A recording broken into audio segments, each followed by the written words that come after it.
Selalu ada hikmah. Balik lagi dengan narasumber yang luar biasa, Dokter Dani ini, Masya Allah. Makasih banyak kok. Ya. Diundang ke sini kok. Aku mau tanya dong kok. Iya, silakan dong. Bagaimana menurut Koh Denis di masyarakat gitu ya, pandangan Koh Denis terhadap disabilitas di pelayanan publik begitu? Harusnya orang-orang di sekitarnya yang lebih sensitif. Maka kan harusnya menimbulkan rasa bersyukur dan menimbulkan rasa empati yang lebih tinggi. Supaya akhirnya menimbulkan kesadaran ya, aslinya kita itu hidup di tempat yang nggak bisa hidup tuh benar-benar sesuka kita. Saya rasa publik kalau misalnya sampai kayak ngelihat kayak gitu juga pasti mempersilahkan. Sekalinya ada yang berani nggak mempersilahkan atau malah mempermasalahin, wah itu bisa jadi abis dibully netizen tuh mereka, dirujak. Meskipun ya surganya sekali lagi nggak di mulut orang ya. Kita nggak bisa milih mau terlahir di uji yang seperti apa. Tapi ketika akhirnya diuji, ngelihat ada orang-orang saudara-saudara kita yang diuji seperti itu, harusnya yang timbul tuh empatinya, rasa bersyukurnya, ya. Dan alhamdulillah kabar baiknya, kalau misalkan mulia itu harus dari punya segala-galanya termasuk fisik, maka berarti Allah dong yang nggak adil. Tapi terbukti siapapun yang diuji, mau fisiknya, mau hartanya, mau ilmunya, seperti apapun, selagi dia takwa nurut sama Allah, inna akramakum indallahi atqakum, yang paling mulia di antara kalian di sisi Allah adalah yang paling bertakwa, ya. Bahkan bisa jadi lebih mudah ke surganya beliau-beliau ini daripada kita yang ternyata ngakunya sempurna tapi malah dipakai maksiat. Rugi sekali ya.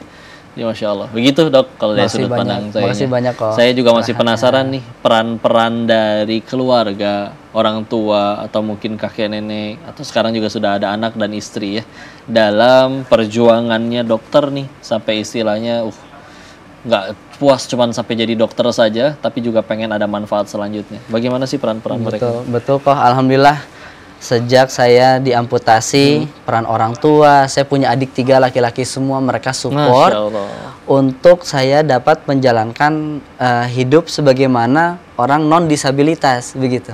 Sekolah gitu ya. Kemudian saat sekolah itu tetap bisa aktif berolahraga. Itu mengantarkan saya olahraganya renang loh kok. Gitu. Itu support juga, saya pernah jadi atlet renang sih waktu SMA ya untuk yang difabel begitu.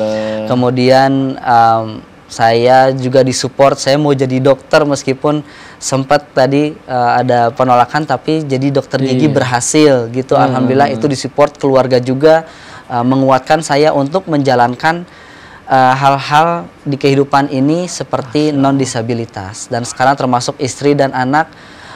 Istri sangat support untuk saya bisa menjalankan peran saya sebagai kepala keluarga dengan sebaik-baiknya, mengingatkan, kemudian menuntun saya juga gitu ya.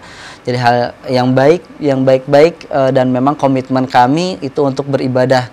Kami punya tabungan, alhamdulillah kemarin sempat umroh keluarga juga kok. Dan itu memang hasil tabungan kami, meskipun tidak mudah, tetapi karena kami niatnya menikah itu untuk ibadah gitu. Dan selanjutnya tentu akan dilanjutkan, tentu banyak sekali ibadah-ibadah lain yang bisa kita lakukan. Amin. Di saat orang-orang ada yang menyerah dengan keadaan, kondisi, sampai kadang berpikir orang tuh harusnya wajib bantu saya karena saya kondisinya seperti ini, beliau malah Masya Allah pengen fokus jadi manfaat, punya tabungan, berdikari, sampai tadi bisa Allah undang akhirnya ke Tanah Suci. Amin. Masya Allah. Dok, kasih pesan dong kepada semua yang nonton dok. Terkait apapun kondisinya, dokter sudah membuktikan bisa berhasil sampai di kondisi yang sekarang. Silakan. Terima kasih banyak kok atas kesempatannya. Bismillahirrahmanirrahim.